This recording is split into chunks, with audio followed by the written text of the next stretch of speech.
Hello बच्चों, आज हम लोग एक नए प्रकरण के साथ में आपके समक्ष उपस्थित हैं।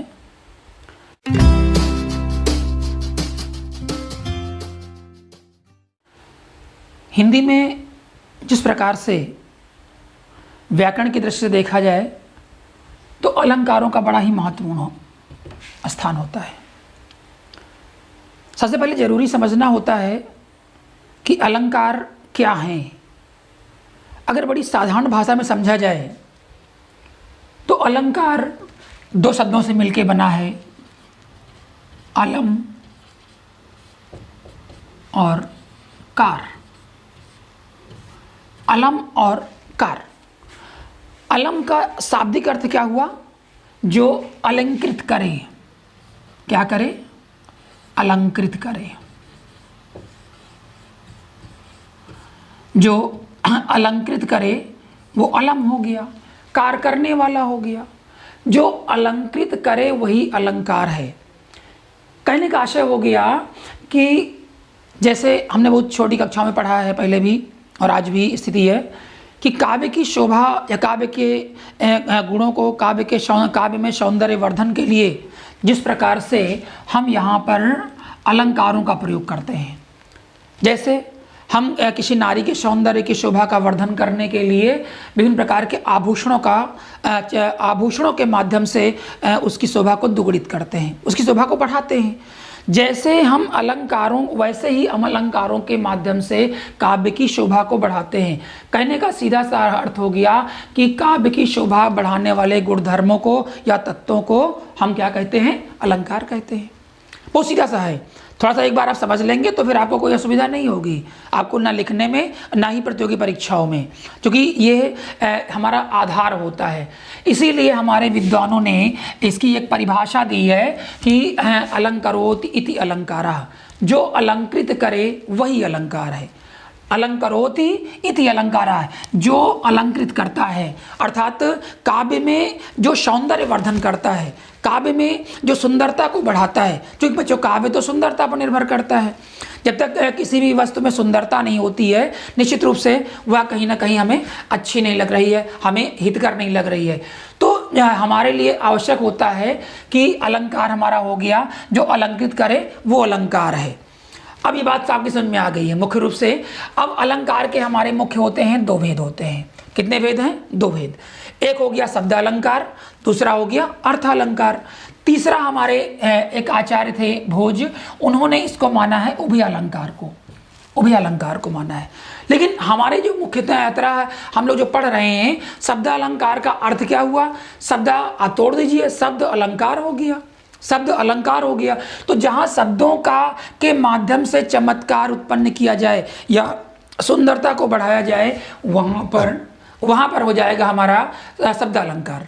क्या हो जाएगा? शब्द अलंकार। और जहाँ पर अर्थों के माध्यम से अर्थ को प्रमुखता दी जा रही है, वहाँ पर हो जाएगा अर्थ अलंकार। अब तीसरा है उभया। उभया आप जानते हैं कि वो शब्दा में भी रहेगा और अर्था में रहेगा। जहाँ पर उभया का मतलब होता है दोनों में, जो दोनों में पाया जा रहा है उभय अलंकार है। यद्यपि हमारे यहाँ जो पाठ्यक्रम में निर्धारित है वो शब्द अलंकार और अर्थ अलंकार है। आइए आगे देखते हैं शब्द अलंकार क्या है। शब्द अलंकार जहाँ पर शब्दों के माध्यम से हम चमत्कार को देख रहे हैं या काव्य की शोभा को बढ़ा रहे हैं। काव्य की शोभा के बढ़ाने वाले गुणधर्मों में हमारे शब्द अलंकार की क्या भूमिका है, इसको हम निर्धारित करते हैं। बच्चों अलंकार बड़ा ही सरल है, लेकिन आप थोड़ा सा समझने की कोशिश करेंगे तो आपको अच्छी तरह से समझ में आ जाएगा और फिर आप अपनी नोटबुक में इसे नोट कर लेंगे। पहला हमारा हो गया अनुप्रास अलंकार, दूसरा हो गया यमक अलंकार और तीसरा हो गया श्लेष अलंकार। अब यहाँ इन तीनों अलंकारों को हम लोग डिटेल में पढ़ते हैं। अनुप्रास अलंकार, हमने यहाँ पर अनुप्रास अलंकार डाल दिया।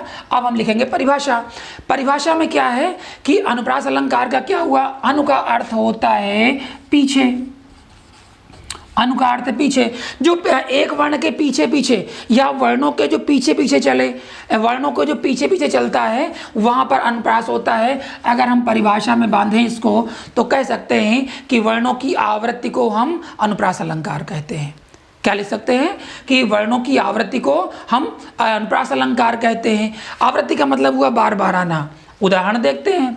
उदाहरण लिखा हुआ है कि मुदित महीपति मंदिर आए, मुदित महीपति मंदिर आए। जरा इसको आप उदाहरण को देखें। और बच्चों हम ये चाहेंगे कि थोड़ा सा सुंदर लिखने के लिए, चूँकि मार्क्स लाना एक कला होती है, नंबर लेना एक कला है, तो ये जो हमारे कक्षा 9 से और 12 तक के बच्चे हैं, इसको उदाहरण के बाद स्पष्टीकरण यहाँ पे जरूर लिखा करें। स्पष्टीकरण से क्या होता है कि आपको पूरे मार्क्स मिलते हैं, उसमें किसी प्रकार की कोई कटौती की गुंजाइश नहीं होती है। उदाहरण दिया हुआ है, आपका पहला उदाहरण है मुदित महीपति मंदिर आए। अब देखें इसमें माँ मुदित में, महीपत में माँ, मंदिर में माँ, अर्थात यहाँ पर अगर हम लिख रहे हैं तो हम लिखेंगे कि प्रस्तुत उदाहरण में, चूँकि यहाँ पर हमने 3-4 उदाहरण लिखे हैं, आपको एक ही उदाहरण लिखना है। यहाँ पे लिखेंगे प्रस्तुत उदाहरण में माँ वर्ण की आवृत्ति बार बार हुई है। मुदित में हुआ, महीपत में हुआ, मंदिर में हुआ, तो यहाँ पर क्या हो गया, आपका माँ वर्ण की आवृत्ति हो गई है। दूसरा हुआ कि सपने सुनहले मन भाए। अब देखें इसमें सपने सा, सुनहले सा, बार बार आ रहा है। अब यहाँ पर आपको ये देखना है कि यहाँ पर क्या हुआ, सावर्ण की आवृत्ति हो रही है, साक्षर की आवृत्ति हो रही है, उसे चाहे वर्ण कहें या अक्षर कहें। अगला है तीसरा उदाहरण आपका है, बड़ा ही आपको अच्छा भी लगता है कि चारु चंद्र की चंचल किरणें खेल रही हैं जल थल में। चारु चंद्र की चंचल किरणें खेल रही हैं जल थल में। उदाहरण में देखें चा चा चा। इस प्रकार से आप अगर देखेंगे तो यहाँ पर क्या लिखेंगे तीसरे उदाहरण में कि प्रस्तुत उदाहरण में चावर्ण की आवृत्ति बार बार हुई है, अतः यहाँ पर अनुप्रास अलंकार है। इसी प्रकार से आप देख सकते हैं कि ये हो गया आपका चारु चंद्र की चंचल किरणें खेल रही हैं जल थल में। तो इन उदाहरणों के माध्यम से आप ये समझ सकते हैं कि यहाँ पर किसी न किसी वर्ण की आवृत्ति हो रही है। और इसमें कभी कभी होता है उदाहरणों में कि एक से अधिक वर्णों की आवृत्ति भी एक साथ हुआ करती है। माँ की हो रही है या चा की हो रही है, इसकी हो रही है, यानी जिन वर्णों की आवृत्ति हो रही है यहाँ पे हम स्पष्टीकरण में उसको स्पष्ट रूप से डाल सकते हैं। बच्चों एक बात और आपको हम बताते चलें कि यहाँ पे ये आपके लिए बड़ा ही आवश्यक है कि हम अनुप्रास अलंकार पढ़ रहे हैं तो अनुप्रास अलंकार के हमको भेद भी देखना है कि कितने भेद होते हैं।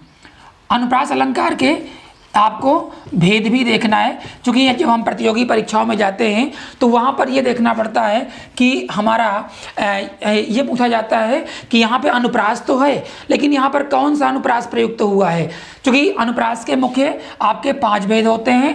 पहला हो गया छेका अनुप्रास, दूसरा हो गया वृत्तानुप्रास, तीसरा हो गया लाटानुप्रास, चौथा हो गया श्रुत्यानुप्रास और 5वां हो गया अंत्यानुप्रास। ये आपका हो गया अंत्यानुप्रास। जो अंत में अनुप्रास होता है उसको हम अंत्यानुप्रास कहते हैं। लेकिन इसके लिए हमें पुनः एक वीडियो बनाना पड़ेगा जिसमें आप देखेंगे कि यहाँ पर कहाँ पर छेकानुप्रास है, कहाँ पर वृत्तानुप्रास है, कहाँ पर लाटानुप्रास है, श्रुत्या और अंत्यानुप्रास है। तो इसको ये एक अलग हमारा ही प्रकरण रहेगा जिस पर हम लोग अलग से समझने की कोशिश करेंगे। बच्चों आगे देखते हैं। अनुप्रास के पश्चात यमक अलंकार।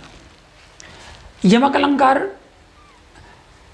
की परिभाषा को देखें तो बोर्ड पर लिखा हुआ है वह शब्द पुनि पुनि परय, वह शब्द पुनि पुनि परय अर्थ भिन्न ही भिन्न।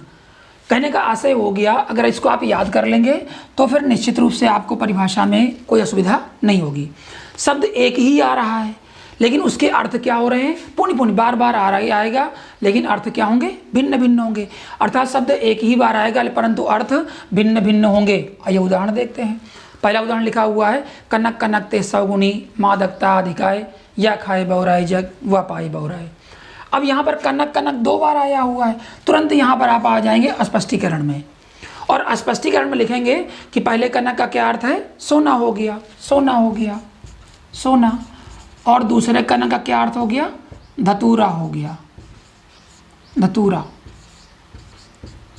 एक कनक सोना हो गया और एक कनक धतूरा हो गया। यहाँ पर शब्द एक ही आ रहा है, लेकिन दोनों शब्दों के अर्थ क्या हैं, बदल रहे हैं। जैसा कि बताया गया कि शब्द तो एक ही आएगा, परंतु उसके अर्थों में परिवर्तन होता रहेगा। यहाँ पर सोना या धतूरा, इन दोनों को प्राप्त करने पर व्यक्ति के अंदर परिवर्तन हो जाता है, ये इसमें बताया गया। दूसरा उदाहरण देखते हैं। 3 बेर खाती थी, वे 3 बेर खाती है।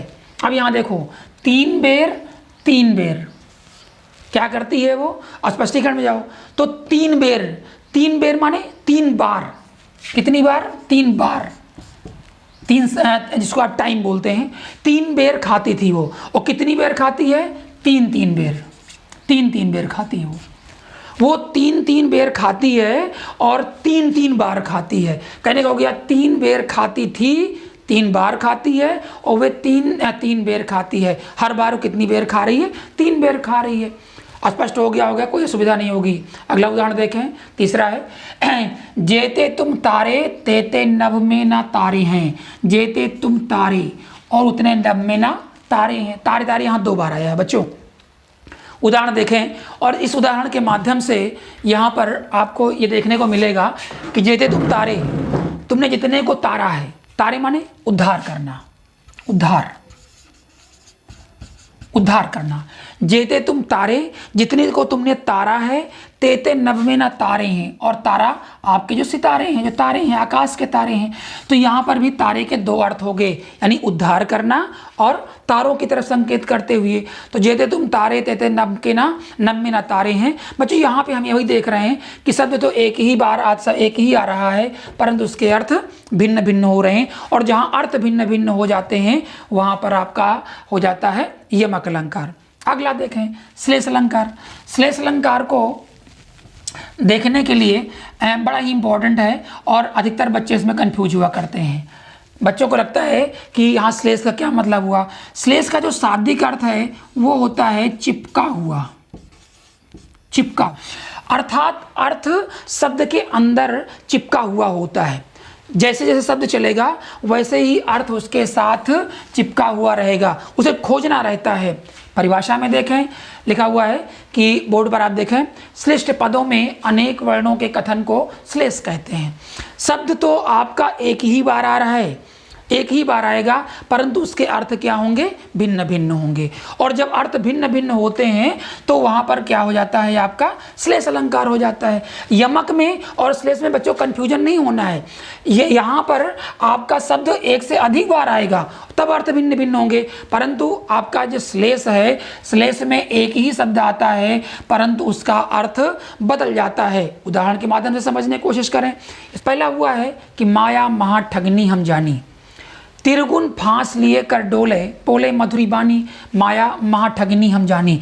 अब अगर यहाँ देख रहे हैं आप तो ये तिरगुन फांस लिए, तिरगुन कौन से हो गए, 3 जो गुण होते हैं बच्चों वो होता है सत, रज और तम। ये इसको हम त्रिगुण बोलते हैं, 3 गुण बोलते हैं। अब यहाँ पर तिरगुन फांस, और दूसरा क्या अर्थ होता है, जो एक अर्थ हो गया आपका 3 गुण, और 3 गुण दूसरे कौन से हो गए, जो 3 धागों वाली रस्सी हो, 3 धागों वाली जो रस्सी होगी उसको हम क्या बोलेंगे, तिरगुण बोलेंगे। तो यहाँ पर माया महा ठगनी हम जानी और तिरगुण फांस, वो 3 गुणों से बनी हुई है। 3 गुण कौन कौन हो गए, आपका पहला हो गया सत, रस, तम। एक तो माया यहाँ पर 3 गुणों से युक्त है, और तीसरा है 3 धागों वाली रस्सी है ये, इसलिए बोले मधुरी बानी, माया महा ठगनी हम जानी। दूसरा उदाहरण देखें आप, मंगन को देत पट, मंगन को देख पट देत बार बार। अब यहाँ देखें, मंगन, ये जो हमारे यहाँ मांगने वाले होते हैं बच्चों, उनको हम मंगन बोलते हैं। अब जो मांगने वाले लोग आए तो वो मांगने वाले आए, और यहाँ उसने क्या किया, पट। अब पट देत बार बार। अब एक महिला है जो कोई मांगने वाला आया है, तो जैसे उसने कुछ मांगा तो पट का अर्थ हो गया वस्त्र। वो आई और उसने देखा कि कोई मांगने वाला आया है, उसको उठा करके उसने तुरंत घर के जो वस्त्र थे उन्होंने उसे प्रदान कर दिया। एक बार नहीं दे रही है, दे तो बार बार दे रही है। और दूसरा उदाहरण देखें इसमें, मंगन को देख पट। अब पट आपका होता है, आप जो किवाड़ लगाते हैं, दरवाजा होता है, किवाड़ या दरवाजा। आप जो मंगन को देखा, कोई मांगने वाला आया तो नारी ने क्या किया कि उठा करके दरवाजे को बंद कर दिया। देत पट बार बार दरवाजा बंद कर दिया कि वो बार बार आता है और बार बार मुझसे मांगता है। तो यहाँ जो पट है, यहाँ पर आप देखेंगे कि पट में आपका ये इसीलिए श्लेष अलंकार है क्योंकि यहाँ पर पट के 2 अर्थ हो गए। एक पट हो गया आपका वस्त्र, एक हो गया किवाड़। तीसरा उदाहरण देखें, रईमन पानी राखिए। चूंकि यहाँ पर थोड़ा सा बोर्ड में असुविधा है, आप सुन लीजिए, समझ लीजिएगा, नोट करिएगा। रईमन पानी राखिए, बिन पानी सब सून, पानी गए न उबरें। आगे है मोती मानुष और चून, ये 3 है। रहीमन पानी राखिए, बिन पानी सब सून। रहीमन ने कहा कि रहीमदास जी कहते हैं कि पानी को रखिए क्योंकि पानी महत्वपूर्ण है। अब कैसे महत्वपूर्ण, स्पष्टीकरण में देखें बच्चों।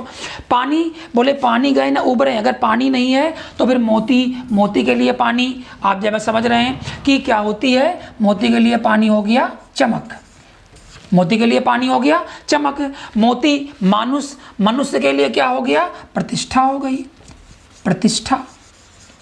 अगर मनुष्य में चमक नहीं है, प्रतिष्ठा नहीं है तो उसका पानी बेकार हो गया। और चूना आपका है, चूने के लिए पानी है। अगर ये तीनों में पानी नहीं रहेगा तो इन चीज़ों का महत्व कम हो जाएगा। मोती में चमक नहीं है, मनुष्य में प्रतिष्ठा नहीं है, इज्जत नहीं है, लोग कहते नहीं है आप में तो पानी नहीं है, तो पानी मनुष्य में होना चाहिए। और तीसरा चूना है, चूने के लिए पानी, अगर पानी नहीं है तो चूना भी नष्ट हो जाता है। बच्चों यहाँ पर हम लोगों ने देखा कि अनुप्रास अलंकार, यमक अलंकार और श्लेष अलंकार, इनको बड़े अच्छे से समझा है। इन्हें आप अपनी कॉपी पर, अपनी जो नोटबुक बनाए हैं उस पर नोट कर लेंगे।